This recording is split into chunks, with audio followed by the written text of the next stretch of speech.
Assalomu alaykum, hurmatli chorva ishqibozlari va hurmatli YouTube kuzatuvchilar. Mana bugun biz Yason akamizda mini qo'y fermalaridamiz. Shu yerga keldik, bir qisqacha qo'ldan kelgancha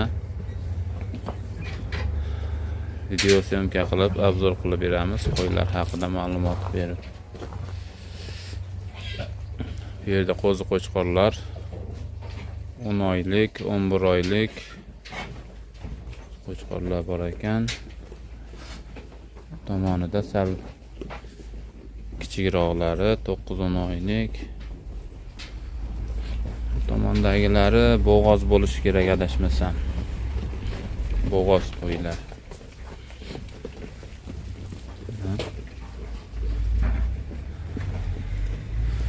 Tomonida esa xunajin buzoqchalar bor ekan. Mana shu tomonda buzoqchalar ham bor ekan, mana ko'rishlaring mumkin.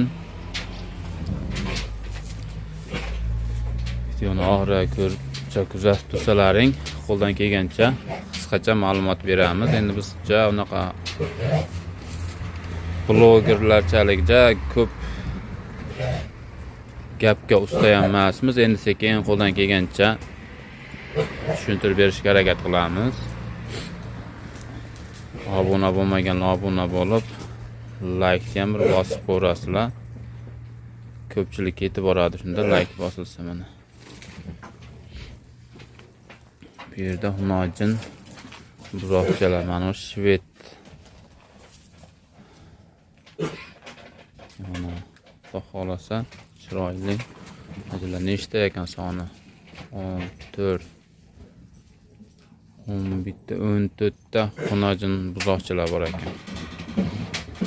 Mana agar ekranga telefon nomerlarini qo'yib ko'ramiz, kimga shunaqa buzoqchalardan kerak bo'lsa aloqaga chiqaverasizlar. Tomonda mana qo'zi qo'chqorlar ham bor. Bemalol aloqaga chiqaverasizlar.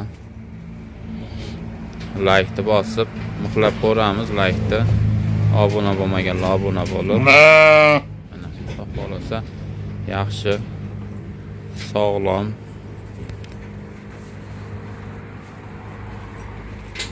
ko'rishlaring mumkin.